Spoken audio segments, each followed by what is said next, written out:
Welcome to the EnVibe Life Conversations podcast with Amy, Parker, and Cheryl Dunn. By tuning in, you are joining a community that will inspire you to increase balance, wellness, and joy in your life. We will offer expert information and insightful conversations to help us all on our journey to live more in vibe. For more information and articles, remember to also check out our website at envibelife.com. That's EnVibelife.com. We're grateful that you are here.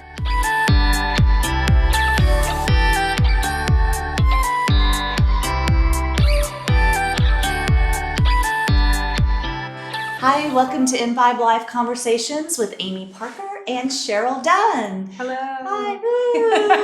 Okay, so we're back together recording today after me being out of town for the past week at a week-long retreat. So I went to Costa Rica. It was a yoga retreat, but it was also, a longevity retreat. I didn't know very many people I was going there with. It was a group of people, most of whom knew each other. Got to be very good friends with all 15 of these women by the end of it. And if you're listening, woo-woo! Yeah. Hopefully some of them are. But, I spent a lot of time in self-reflection last week, and it made me think about so many things. And one of them is where I had and was facing insecurities and fears. And then I came back here, and Cheryl and I started talking, and she started telling me that she's been going through some introspection on vulnerability and fear. So we thought, all right, let's start talking about those topics and see where it takes us. This is really, really good because one thing I want to point out, I don't even know if Amy remembers this, but the week before Amy left town, I came to Amy and vented a little bit about things going on. And I don't know if you know this, but your first thing you said to me was, are your actions coming from a place of action needs to be taken, or are your actions coming from a place of fear? Right. And when you're in the middle of a fear cycle or even like drama going on in your life, it's hard to personally figure that answer out. I think it's always hard. It's hard to even ask that question. So it's wonderful to have someone in your life, and it can be more than one person, and it doesn't have to be your spouse. Like Amy and I are just friends, right? But have someone in your life that is brave enough to ask that question, and that you have such a relationship with that when they ask it, you don't get offended. You're like, that's a good question. Where is it really coming from? Well, there's a basis of love in our relationship. So, I want what's best for you. Correct. And I think you trust that. I trust that. No matter what I say, it's because I want what's best for you and your family, for that matter. And that's where I'm coming from. So, this is a whole different topic that we didn't even know we were talking about. But you're right. That is so important to have people whose opinions you value and you trust. And so that's where that came up, and maybe we'll get back to that. But I want to go back to that question I posed to you, because that's something I had been thinking about for a few weeks even before. So when you brought me that question, it's what popped to my mind. What is the purpose of fear? Yeah. Right. So let's talk about that a little bit and explore that, because I think I'm going to say in the wellness community, but kind of in the spiritual enlightenment community, the new age community, this world we live in, Cheryl, and you and I read so many people, fear kind of gets a bad rap. I know however many decades ago I read A Return to Love, based on A Course in Miracles, and the teachings were A Course in Miracles says God is love. And the opposite of love is not hate, it is fear. So if fear is the opposite of love, which is God, then fear must be evil. Right? That's kind of, I don't think that's what any of those people said, so I'm not attributing that to the Course in Miracles or the just thinking Marianne about Williams how or anything like that. But 25-year-old Amy who read the book at that time did think of it like that in a way, and I've had to come from it. And a lot of people say that, fear is the thing for us to overcome. Fear is the thing for us to get past.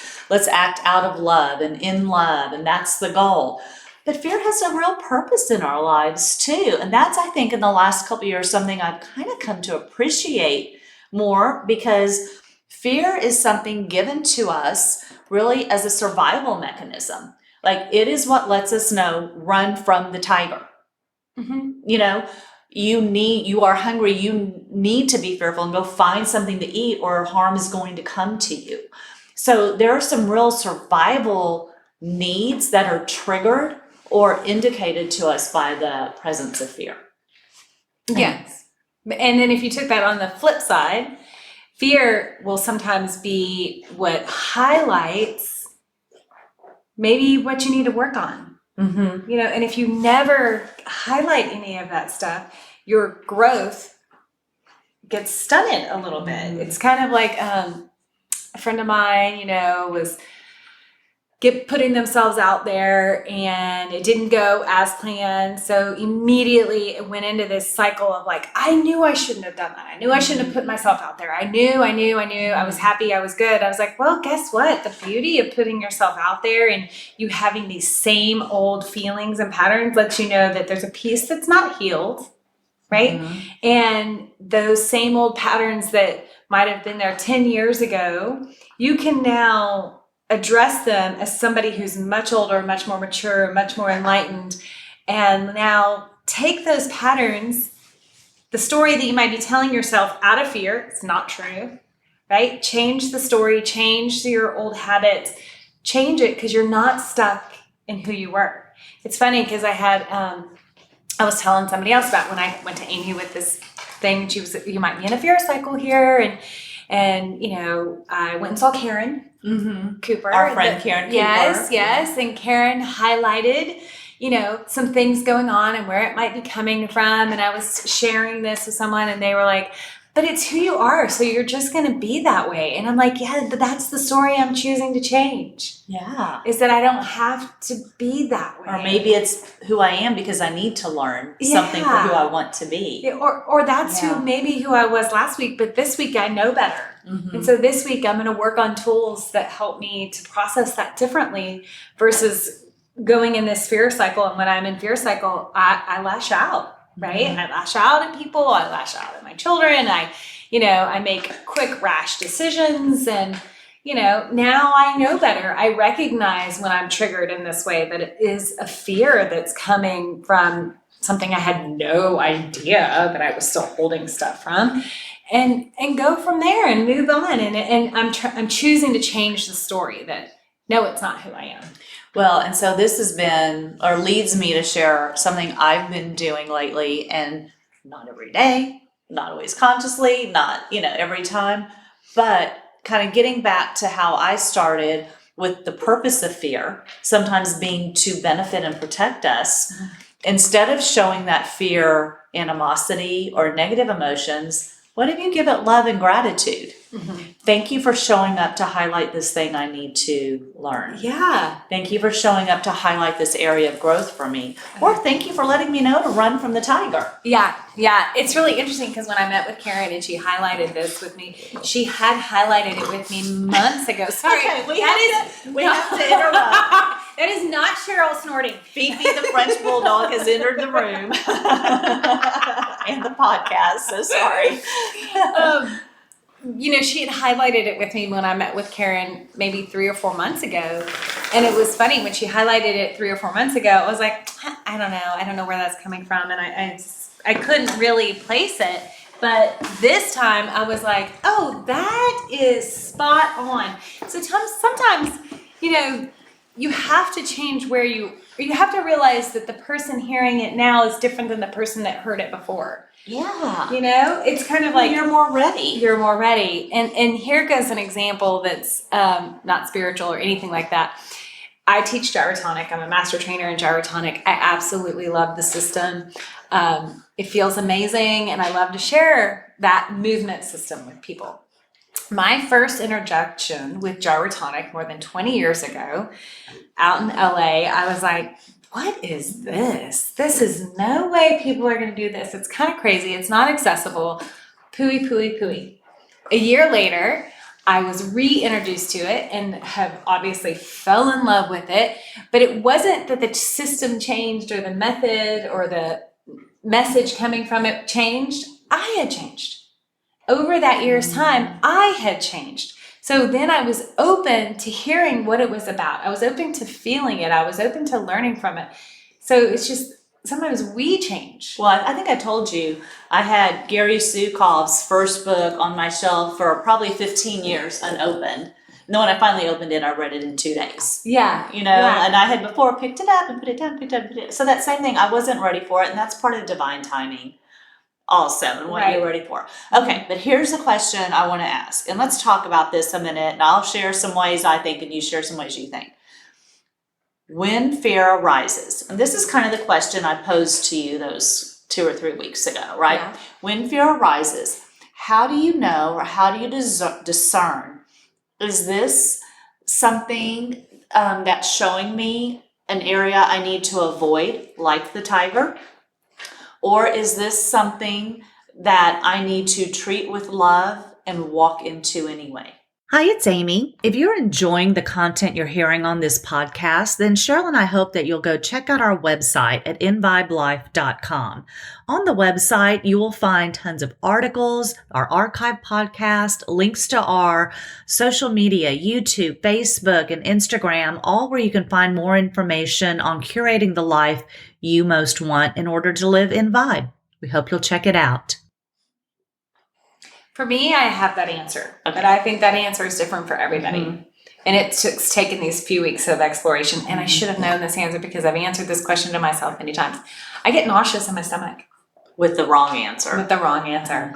Usually when something's coming from fear, there's a nausea. It comes right up. It doesn't feel good, but I'm a feeler. Like so I can feel when something is not right or where it's not coming from a higher place or a pattern of growth. It's not coming from there. It creates nausea. And the funny part is when I had my last session with Karen and I got on with her and I was talking to her about what was going on, the first thing she said is, "This is making me nauseous." I know. Because I think she was just feeling what I was feeling. Exactly. And she's, so it's, I don't know. I didn't mean to turn this into a Karen Cooper commercial, but she is fantastic. Go check her out. We have 2 podcasts with Karen. She was part of our Nourish event last year, and you can find all sorts of information. She's, as we've shared before, but why not? Because it's Karen.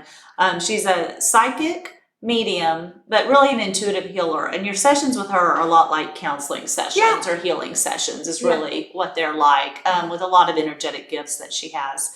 Okay, so the answer for me, I think, is I'm still figuring it out a little bit, but this is where, for me, having moments of silence is where you get your answers. Or shortly thereafter. Mm-hmm. Or when I sit in meditation, 10 minutes, 20 minutes, and then maybe start journaling or writing, I'll get my answer in the writing. But I ask for it too. I will ask, please give me clarity. Help me to know my highest and best route or my highest and best answer in this situation.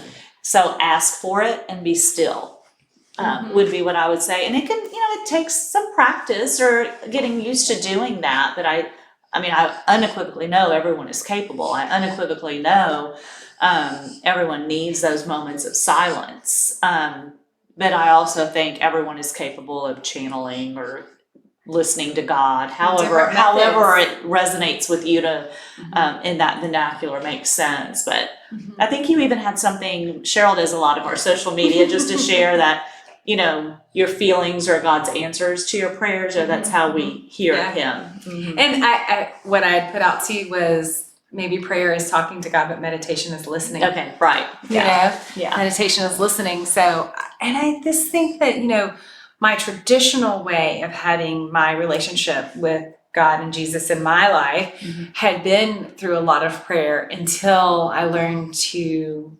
listen, and that was something that came with age and maybe understanding, that piece. But, And also I think if I'll just have a knowing, but I'm very intuitive. So I'll just I remember this conversation even years and years ago when I was and one of the times, and this happened multiple times, I was making a decision on whether to maybe I had an opportunity, should I go back to work or keep staying home with the kids? And saying, if I were writing this down on paper, I would unequivocally pick one path. But there's a tightness in my chest when you pick it. When I think, okay, I'm going to call and make this connection or make this whatever. And the other way, I might have even a little sadness, but it feels more right to me, or just like intuitively feels more right or free or resonant. Mm-hmm. I think that's good. I think that's something all of us need to be practicing listening to those feelings, the tightness in the chest, the nausea in the stomach, the tap on the shoulder, listening to that, because I feel like that is the messages that we're getting, whether it is big decisions, whether it is physical things going on in your body, whether it's stuff with your kids or your spouse or, your pups sitting here. That's Amy now snoring. Yeah, it's still Fifi snoring, let's be clear. Yeah. But fear is a big, it's a message board. I feel like it's a message board. It lets you know what's going on. I think it's good to recognize when you're acting out of fear. And I think it's important to look at the people in your life when you could possibly be in a fear cycle, but you're so deep in it, you don't know. Look at those people that you could be so vulnerable with that you could go to them and, regurgitate all your crap you might be feeling, and that they're going to be the ones honest enough to have that conversation. And you hear it, right? You won't always hear it if it's coming from someone you don't really trust. Right. That's true. And I'm going to put in another plug, though, for people like Karen. Those impartial third parties can really help you bring clarity to those sorts of situations. Okay, so I think it was last fall sometime, talked about this a little bit when we spoke about vulnerability. Remember that podcast? There's a podcast we did out there on vulnerability, and we talked about fear in relation to it. Let's now talk about vulnerability a little bit and how fear plays into our vulnerability. I think vulnerability is secondary to trust, right? You have to trust someone in order to be vulnerable with them. Right. So for example, how do you walk into your workplace? Here are just coworkers. How do you be vulnerable with them? Because you have to be in order for growth and progress to move forward. You have to have some sort of vulnerability with them, but they're not your spouse. They're not your best friend. They're not, they're coworkers. So I think that's an interesting, how do you have that? How do you take down your guard? How do you be vulnerable with those that you don't necessarily have a trust with yet? Well, it's hard. And this is why, the most prolific and well-known author and expert on vulnerability is Brene Brown. Whole career on the topic. And she also very much, if you listen to her talk or read her books, celebrates bravery and courage. And it's the bravery and courage to face those fears. In other words, face those vulnerabilities and expose yourself. Because sometimes you just have to do it. And it's hard. I think it's so hard to hear that. Sometimes you just have to put one foot in front of the other and do it. Yeah, because I think a lot of our first reactions are when you hear the word vulnerable, if you go back to what you truly or first believed about it was, oh, well, that's a weakness. If you're going to be vulnerable, that's weakness, or, don't be that vulnerable, or they're going to know what your weaknesses are and take you down. That is Fifi. Yeah, Fifi. So sorry. I'm in the house alone today, and she is on fire this afternoon. So my other dog has a little chew toy, and Fifi would desperately like to get it from him. So, but really, vulnerability is also again, going back to more ancient times, am I vulnerable to attack?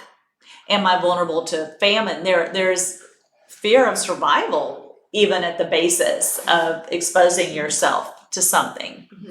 And so, we have a lot of background in our DNA to the feelings we have to work through now as well, I think. And just to, go to another topic, but those sort of fears of survival physically show up in the body in the lower chakras. Pelvis, low back pain, hip pain, even as high as the diaphragm, right? All of that is where fear of survival will show up in those lower chakras. Fear in the upper chakras might show up as headaches, neck and shoulder pain, and that is fear not in a survival, but maybe fear of the unknowing, right? Not being in control of something. Or maybe someone criticizing what you say. Yeah. Yes. Or, yeah. Those sort of things are different fears. Or how you look. Right. Or Right. Definitely in that way. So that goes back to, keeping in tune with what you're feeling, what you're thinking, where it's coming from, peeling back the layers of the onion to figure out where is this really coming from. It's like, yes, that kid, and now I'm going to my children. Yes, that kid yelled at you and said something not nice, but truly that's not about you. Somebody else was probably hurting that child, and that's why he felt he could lash out at you. Just kind of going back to bullying and fear, and then, where that cycle comes from, because that doesn't stop once, that goes on to the adult years, the bullying and somebody saying things, and usually it's coming from their fear, right? If they're trying to lash out and hurt you, I don't know, that's a totally different topic. I just scrolled on to you right there. But, just for, another example where I see fear show up in our lives, So. What about fear of a new venture or a new path or ending an old one that doesn't serve you anymore?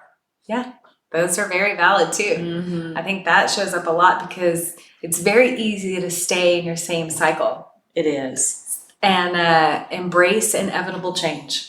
Right. That change is there. It's there every day. And if you can embrace it versus be fearful of it, then it gets easier to find your flow, to find your path, to find the places that don't create the nausea or the tightness in the chest, to find the places that, if I do take this path, that's where I'm meant to be. Okay, let's talk about a few other ways we can face fear or overcome fear, or what to do when you're feeling immobilized by it. And fear is a low resonance energy, right? So, sometimes just fake it out.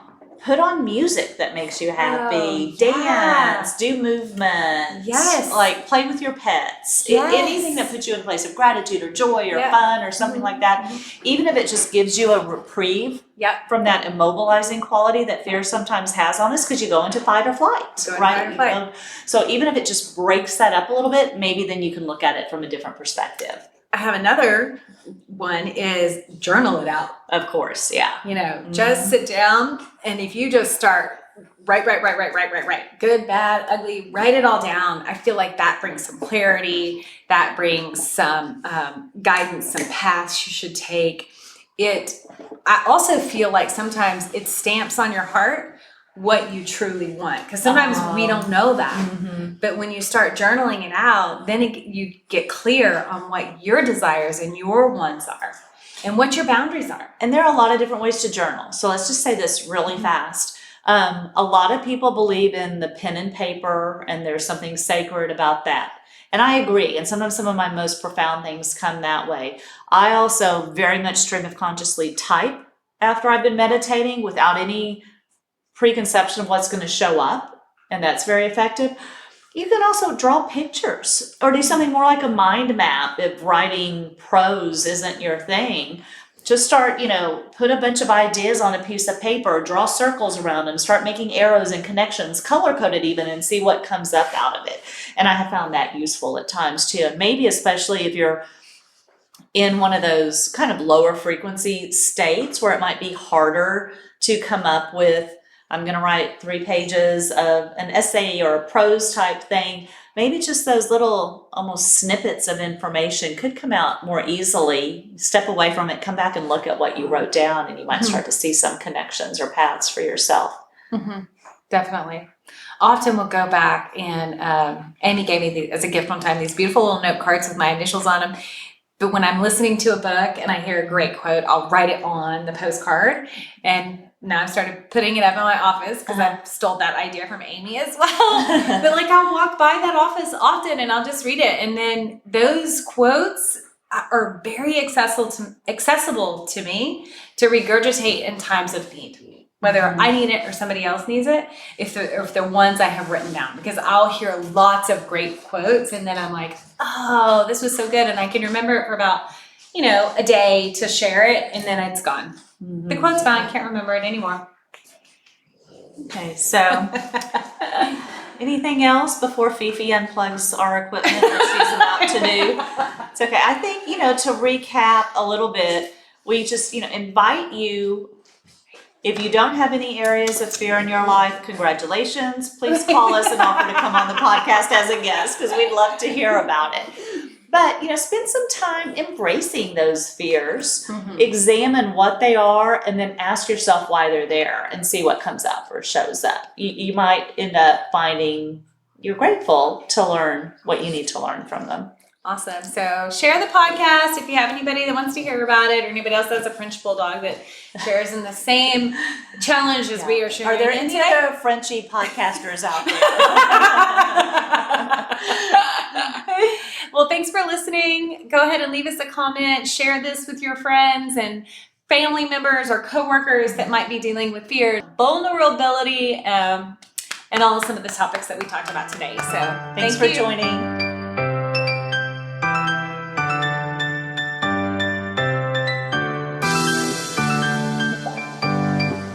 Thank you for joining our conversation today. For more information or to learn more about EnVibe Life, we hope you'll visit us at www.envibelife.com. You can find links and show notes for this episode on our podcast page. Please like, follow, and leave a review for our podcast. We hope that you will listen again soon.